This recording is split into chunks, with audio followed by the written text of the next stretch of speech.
మన అమ్మ ఒక్కసారి 2 నిమిషాలు. అందరికీ నమస్కారం అమ్మ. నా పేరు రవీందర్ రెడ్డి. పెన్షన్ లాంటిది వస్తే చాలా ఉపయోగంగా ఉంటుంది.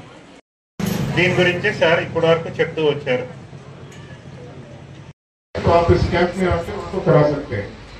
మనకి బ్యాంక్ లో గవర్నమెంట్ ఒకటి లాంచ్ చేసింది.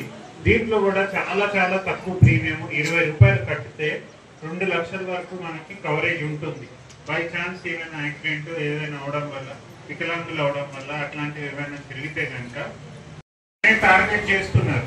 సో మీరు చాలా చాలా జాగ్రత్తగా ఉండాలి. All your friends, family members, etc. make them aware of. చేసి బ్రాంచ్ సిబ్బంది, సిఎస్పీలు అందరూ ఇక్కడ నేబర్స్ వాళ్ళకు కూడా చెప్పి మీరు కూడా వచ్చేసి ఇక్కడ ఉన్న అన్ని జరిగే నేరాలు అనేవి సైబర్ క్రైమ్ సంబంధించిన విషయాలే. ఈ క్యాంప్ యొక్క ముఖ్య ఉద్దేశం ఇంకోటి ఏంటి అంటే సైబర్ క్రైమ్ అవేర్నెస్ అనేది. ఒక సింపుల్ గా చెప్పాలంటే సార్ ఒక మాట చెప్పాడు, అది అందరికి అర్థం కాదు. అయితే దాని ఉద్దేశం ఏంటంటే సార్ చెప్పాడు మన ముచ్చట ఏంటంటే మన ఆధార్ కార్డు మన జిరాక్స్ తీసుకొని పోయితే దాన్ని మనకు బ్యాంకు ఛార్జ్ చేసి తాళం ఓపెన్ చేస్తారు. వాళ్ళు ప్రొవైడ్ చేస్తున్న సర్వీసెస్ ఉపయోగించుకొని అన్ని విధాలా మీరు కవర్ అవ్వాలనేదే మా ఒక జరిగిన సైబర్ క్రైమ్స్. మొన్ననే ఈ మధ్యలో సాకలి అబ్బాయి వాళ్ళ కుటుంబంలో జరిగింది.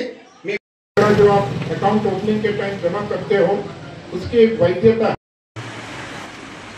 इसके अलावा आप नॉमिनेशन भी अपडेट कर सकते हो। दिक्कत का मिल जाए तो उसके लिए आपको नॉमिनेशन करना है। तो यदि यहाँ पे किसी है उससे आपको बाद में आपके बच्चों को, आपके पत्नी को ఫిల్ చేయకపోతే ఒకవేళ అకౌంట్ హోల్డర్కి ఏమైనా అయితే కనుక అది చాలా కష్టమైన పరిస్థితి అవుతుంది. చాలా డాక్యుమెంట్స్ కలెక్ట్ చేసుకోవాలి, లీగల్ హెయిర్ డాక్యుమెంట్స్ అవన్నీ తీసుకోవాలి. మీ యొక్క కంప్లైంట్ ని రిజిస్టర్ చేసిన లేకపోతే ఇందాక సార్ చెప్పినట్టు బ్రాంచ్కి వెళ్ళి ఇమీడియట్ గా చేస్తే మనకి తిరిగి ఆ అమౌంట్. కానీ దానికంటే ముందు మీరు ఎటువంటి విధంగానూ ఇట్లాంటి సైబర్ నేరాల జాల్లో పడకుండా ఉండడం చాలా. ఒక సింపుల్ గా చెప్పాలంటే సార్ ఒక మాట చెప్పాడు, అది అందరికి అర్థం కాదు. అయితే దాని ఉద్దేశం ఏంటంటే సార్ చెప్పాడు మన ముచ్చట ఏంటంటే మన ఆధార్ కార్డు మన సింపుల్ గా చెప్పాలంటే సార్ ఒక మాట చెప్పాడు, అది అందరికి అర్థం కాదు. అయితే దాని ఉద్దేశం ఏంటంటే సార్ చెప్పాడు మన ముచ్చట ఏంటంటే మన ఆధార్ కార్డు మన జిరాక్స్ తీసుకొని పోయితే దాన్ని మనకు బ్యాంకు ఛార్జ్ చేసి తాళం ఓపెన్ చేస్తారు. జరిగిన సైబర్ క్రైమ్స్. మొన్ననే ఈ మధ్యలో సాకలి అబ్బాయి వాళ్ళ కుటుంబంలో జరిగింది. మేము పోలీస్ స్టేషన్ కంప్లైంట్ ఇవ్వడం జరిగింది, కానీ ఇప్పటి వరకు కూడా రికవరీ కాలేదు. దయచేసి మీరు ఇటువంటి ఏదైనా ఉంటే సామాన్యులు ఏంటంటే వాళ్ళకు రాయరాదు, చదవరాదు. ఇప్పుడు ఒక వ్యక్తి కంప్లైంట్ చేసాడు, అక్కడ ఆఫీస్కి వస్తే మన బ్యాంక్ వస్తే రాసేవాళ్ళు లేరు. అంటే వాళ్ళ బాధ ఏంటంటే వాళ్ళకు కనీసం డిపాజిట్ చేసే స్లిప్ కూడా రాయాలి.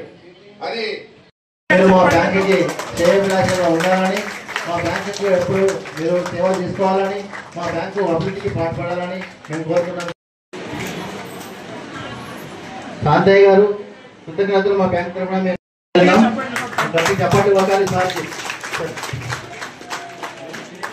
వన్స్ అగైన్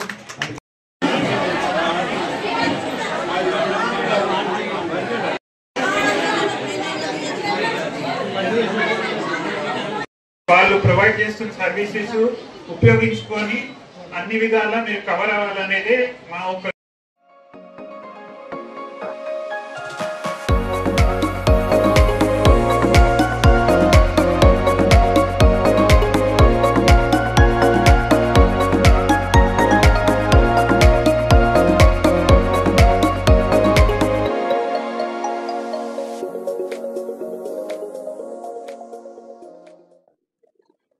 అందరికీ శుభోదయం అండి. నా పేరు మహేశ్వర్, నేను state bank of India regional manager Nizamabad. So ఈరోజు మనకు డిఎఫ్ఎస్ అండ్ బ్యాంకు ఈరోజు కలిసి ఇక్కడ మనకి జనసురక్ష సాచురేషన్ క్యాంప్ ఒకటి కండక్ట్ చేశారు. మన డిచ్పల్లి విలేజ్లో మనకి డిచ్పల్లి బ్రాంచ్ శాఖ ఉంది. సో దీనిలో ఆ రోజు ఈరోజు మనకి ఆల్మోస్ట్ ఒక 200 నుంచి 400 మంది వరకు ఇక్కడ జనాలు వచ్చారు. మెయిన్ ఉద్దేశం ఏంటంటే జనసురక్ష క్యాంపెయిన్. ఎవరైతే ఆల్రెడీ మనకు పిఎంజేడీవై అకౌంట్స్ కావచ్చు, మిగతా అకౌంట్ తీసుకొని వాడకుండా ఉండడం వల్ల అవి ఇనాపరేట్ అయిపోయి వాటికి రీకేవేసి చేయించుకొని వాటిని ఆపరేట్ చేయించుకోవడం మెయిన్ ఉద్దేశం. ఎందుకంటే చాలా మంది అకౌంట్స్ ఓపెన్ చేసుకున్నారు, బట్ ట్రాన్సాక్షన్ చేసుకోకపోవడం వల్ల చాలా వరకు ఇవి ఇనాక్ట్ అయిపోయి గవర్నమెంట్ సబ్సిడీ కావచ్చు, డీబీటీ కావచ్చు రాకుండా కస్టమర్స్కి ఇబ్బంది అవుతుంది. అలాగే ఈ మధ్య కొన్ని సైబర్ క్రైమ్స్ కూడా ఏంటంటే ఈ కేవైసీ పేరుతోటి చాలా మంది కస్టమర్స్కి కాల్ చేసి వాళ్ళ డీటెయిల్స్ తీసుకొని ఈ నేరాలకి పాల్పడుతున్నారు. అది చేయదని దాని గురించి చెప్పడం జరిగింది. అలాగే మనకి ఈ social security schemes PMJJBY, PMSBY, APY గురించి కూడా చెప్పడం జరిగింది. ఎవరైతే ఎన్రోల్ చేసుకోలేదో వాళ్ళు చేసుకోవడం వల్ల పిఎంజేజీబీ, పిఎంఎస్బీవై వాళ్ళకి ఒక ఇన్సూరెన్స్ ఉంటుంది వాళ్ళకి. అలాగే ఏపీవై అటల్ పెన్షన్ యోజన కింద మనకి మన తర్వాత 60 years తర్వాత పెన్షన్ గురించి కూడా ఆ స్కీమ్ గురించి చెప్పడం జరిగింది. అలాగే ఈ కేవైసీ ఎలా అప్డేట్ చేసుకోవచ్చు, బ్రాంచ్కు రాకుండా ఆన్లైన్లో చేసుకోవచ్చు, కస్టమర్ కేర్ కూడా కాంటాక్ట్ చేసి చేసుకోవచ్చు, దాని గురించి కూడా చెప్పడం జరిగింది. అలాగే ఎవరైతే అకౌంట్స్ ఉన్నాయో వాళ్ళకి, ఎవరైతే అకౌంట్స్ లేవో వాళ్ళు మేము ఇక్కడ క్యాంప్లో అకౌంట్ ఓపెన్ చేస్తాము.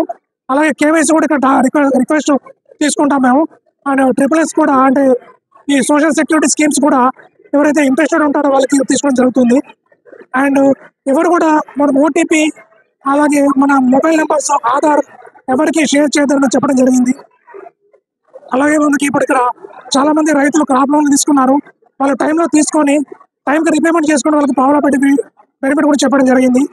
అండ్ సెల్ఫ్ హెల్ప్ గ్రూప్స్, స్వయం సహాయ బృందాలకు కూడా వాళ్ళు ఎవరైతే లోన్స్ తీసుకున్నారో టైం తీసుకుంటే వాళ్ళకి లోన్స్ ఇవ్వచ్చు. And Mudra loans up to 20 లక్షలకు ఇవ్వచ్చు, దాని గురించి కూడా చెప్పడం జరిగింది. అండ్ బ్యాంక్ ఏంటంటే బ్యాంకు డిఎఫ్ఎస్ 2047 వరకు అందరికీ ఇన్సూరెన్స్ అని ప్రధాని నరేంద్ర మోడీ గారు చెప్పడం జరిగింది. దానిలో భాగంగా ఇన్సూరెన్స్ అండ్ హెల్త్ ఇన్సూరెన్స్ కూడా చెప్పడం జరిగింది.